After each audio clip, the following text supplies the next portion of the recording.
Olá, meus irmãos, paz e bem. Estamos trazendo hoje para vocês, como prometido, o nosso segundo vídeo da nossa série sobre os nossos santos baluartes. Nós estamos trazendo para vocês um pouco da história de cada santo baluarte da comunidade Servos da Pobreza, para assim estarmos mais próximos de vocês, para vocês conhecerem melhor também sobre a espiritualidade da comunidade Servos da Pobreza.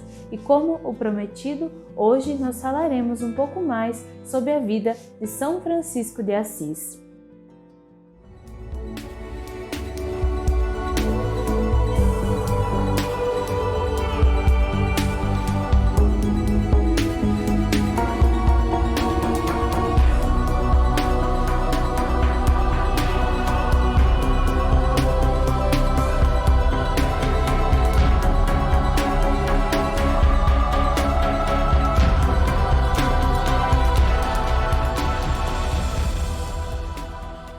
Francisco nasceu em Assis, na Itália, em 1182 e era filho de um dos mais ricos comerciantes de tecidos da região, Pedro Bernardone.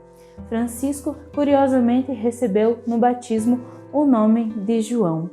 Não estudou nem teologia e nem nenhuma das ciências do seu tempo. São Boaventura, ele vai nos dizer que Francisco ele foi criado nas vaidades dos filhos dos homens, porque durante toda a sua infância, a sua adolescência, o início, a sua juventude, ele vivia uma vida de exageros, de prazeres, esbanjando nos banquetes, nas festas, nas serenatas, com muitos amigos nobres que ele possuía. O seu pai, ele não era um homem mau, mas não era um cristão muito fervoroso. Não tinha dentro de si esse grande desejo pela santidade e pela vida eterna. Já a mãe de Francisco, ela aspirava aos dons mais elevados, ela já tinha esse desejo maior de que seu filho seguisse uma vida correta, de que seu filho tivesse uma vida de santidade. Ela chegou a dizer profeticamente em uma ocasião que um dia o seu filho seria um servo do Senhor. Mas o pai de Francisco, Pedro Bernardone, aspirava para seu filho a carreira militar, desejava que seu filho se tornasse um cavaleiro e assim, consequentemente, um nobre. Francisco ajudava o pai nos negócios da família e era muito bom nos negócios. E São Boaventura também vai nos dizer que o seu amor pelos pobres sempre foi inato, porque apesar de viver uma vida desregrada, uma vida de esbanjamento, de prazeres, ele sempre lembrava de levar esmolas aos pobres, de dar alguma coisa aos pobres. Mas, como nós falamos no começo, Francisco, nessa altura da história, queria apenas os prazeres do mundo, viver os prazeres da carne. Diz São Boaventura também a nós que São Francisco de Assis, ele foi um grande pecador, para que nenhum de nós possa se desesperar da salvação, porque Francisco viveu uma vida toda desregrada, no início, na sua juventude, mas após o seu encontro com Jesus, ele produziu muitos frutos de eternidade, para que também nós, olhando para ele, não desesperemos da nossa salvação, apesar dos nossos erros, das nossas falhas, dos nossos pecados, mas que olhando para o seu exemplo, nós vemos um espelho de santidade, onde nós podemos nos guiar para irmos em passos largos para o céu. Mais tarde, Francisco vai se lamentar dessa vida desregrada que ele viveu longe de Cristo. Mas, na época de Francisco, a glória era a guerra, se alcançava através dos combates, e quem desejava combater encontrava ocasião aonde quer que fosse. Francisco tinha também sido criado nessa atmosfera de guerra civil, então ele almejava ir para as batalhas, se tornar um grande cavaleiro. Chegou a lutar para defender a cidade de Assis em 1202, mas acabou se tornando prisioneiro em Perúgia e ficou preso durante um ano. Logo após esse um ano, Francisco sai da cadeia e então volta para a sua família, para os negócios da família, para voltar a ajudar o seu pai no negócio de tecidos da sua família. Porém, Francisco já não era mais o mesmo.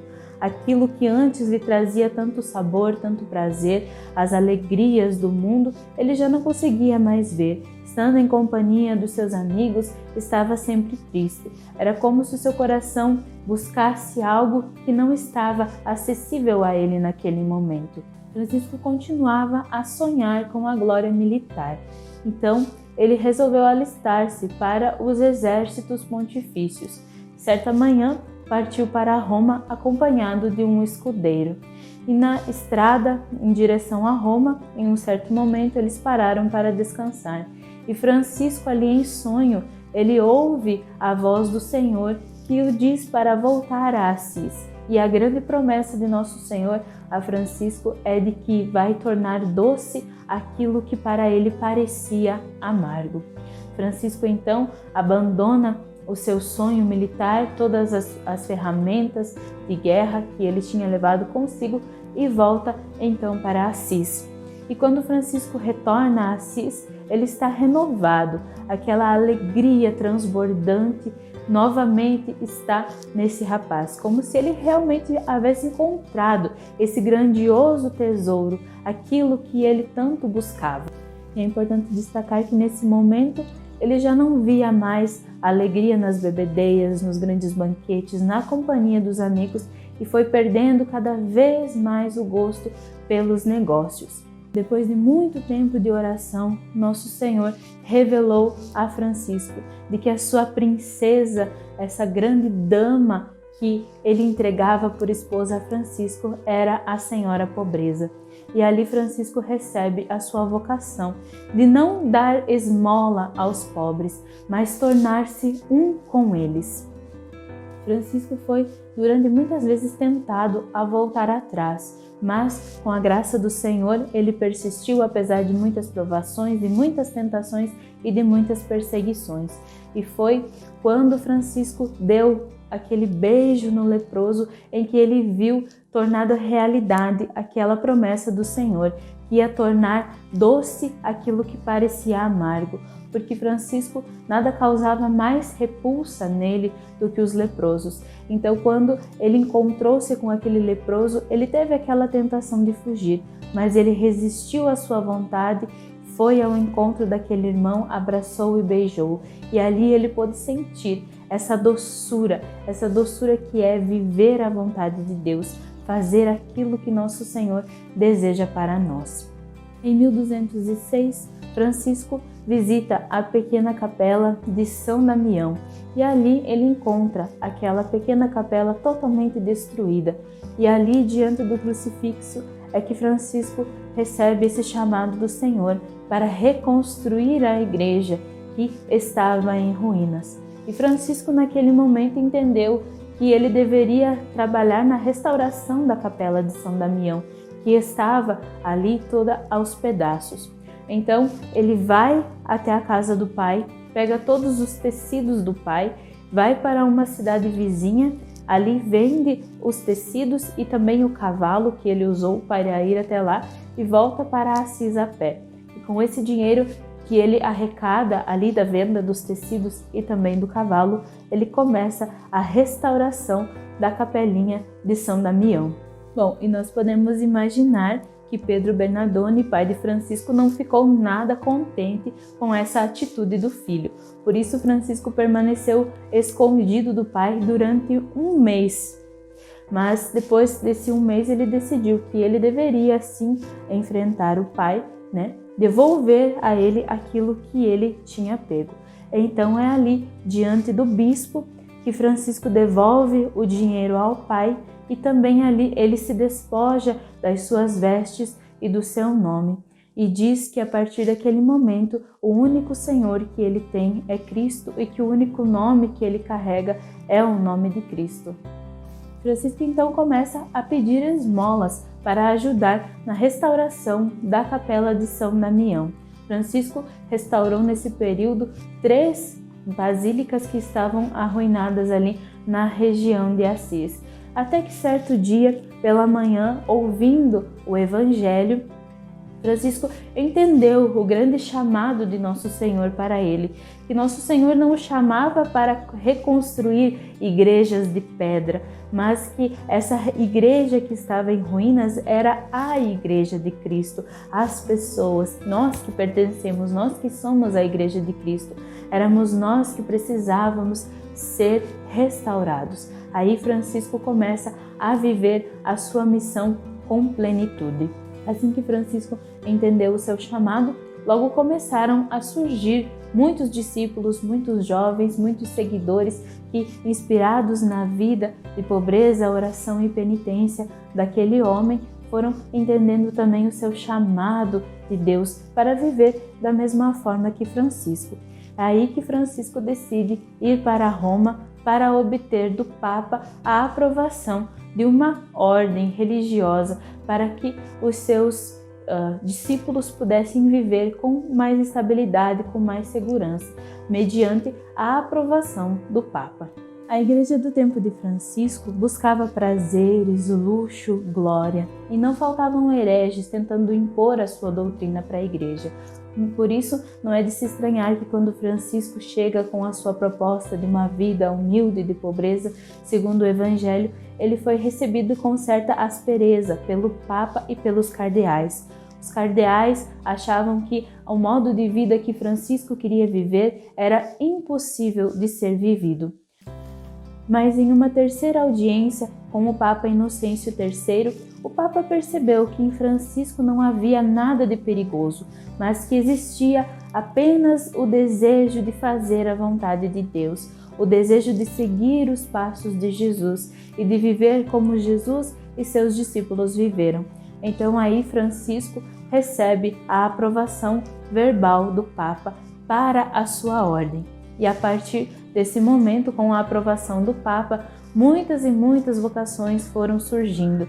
Foram inúmeros os chamados a viverem a mesma vida que Francisco vivia, uma vida de pobreza, de penitência, de profunda oração. Francisco volta então para São Damião e ali ele começa a viver com os seus frades aquilo que Cristo e os discípulos viveram. Francisco, para ele, só o Evangelho bastava. Eles deveriam viver conforme o Evangelho de Cristo, viver de acordo com o Evangelho de Cristo, com aquilo que Jesus e seus discípulos experimentaram e viveram. Francisco queria mesmo que até as suas capelas, as suas igrejas, os refeitórios, os dormitórios dos frades, que fosse tudo muito simples, nada muito grandioso, nada de muito luxo, mas que fosse tudo muito simples, tudo muito pobre, para lembrar do Cristo pobre. Tem até um santo que diz que Francisco, depois do Cristo, foi o único cristão perfeito, porque foi aquele que mais se assemelhou a Cristo na sua maneira de viver.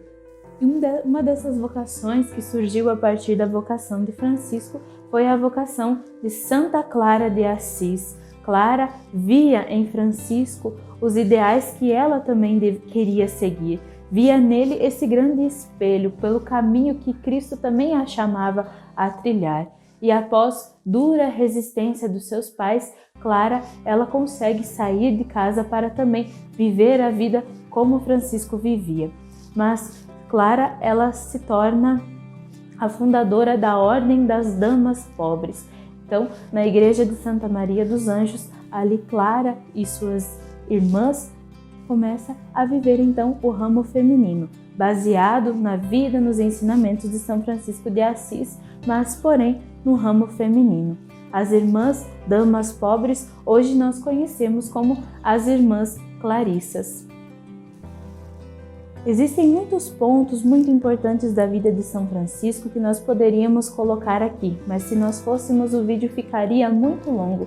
Então, se você tem o desejo de saber sobre a vida de São Francisco de maneira ainda mais aprofundada, nós temos muitos livros, muitas biografias sobre a vida desse santo que podem ajudar você a estar aí se aprofundando mais ainda na vida desse santo. Nós vamos fazer aqui no vídeo de maneira mais resumida para que o vídeo não fique tão extenso. Então, como foram seguindo muitos discípulos a ordem de Francisco, cada vez mais se tornava urgente ter uma regra de vida, uma regra que norteasse como todos os frades deveriam viver. A congregação franciscana, na época de Francisco, ela já estava muito grande, espalhada por vários países no mundo todo. Mas é somente no final da vida de Francisco, em 1221, que Francisco escreve a regra de vida dos irmãos franciscanos, que retorna ao início do franciscanismo, sempre muito inspirado no Evangelho de Nosso Senhor, na maneira como Cristo e os discípulos viveram. Um detalhe muito importante também é que Francisco via na ciência e nos estudos algo de muito perigoso para os frades, porque Francisco sempre buscou a humildade, a pobreza, e ele achava que se os frades eles fossem doutores, sábios, eles estudados, isso poderia corromper no seu coração essa humildade. Então, por isso que Francisco sempre dizia que só o Evangelho bastava. Tanto que Francisco, durante toda a sua vida, não quis que os frades estudarem muito, mas foi só já logo no fim da sua vida, com Frei Antônio de Lisboa, que nós conhecemos como o nosso querido Santo Antônio de Pádua, é que Francisco deu a ordem para que ele fizesse a primeira escola franciscana e que ali ensinasse os freis. 2 anos antes de sua morte, Francisco sobe a um monte na companhia dos seus irmãos mais íntimos e ali permanece por vários dias em profunda oração, em profunda intimidade, em fervorosa oração. É nessa ocasião que aparece um serafim e ali a figura de Nosso Senhor crucificado. E nesse momento, Francisco então recebe os estigmas de Nosso Senhor. Francisco morreu em 3 de outubro de 1226, após ouvir a leitura da Paixão de Nosso Senhor, com menos de 45 anos de idade, mas com uma vida inteira gasta por Nosso Senhor, gasta por amor a Cristo, gasta pelo Evangelho.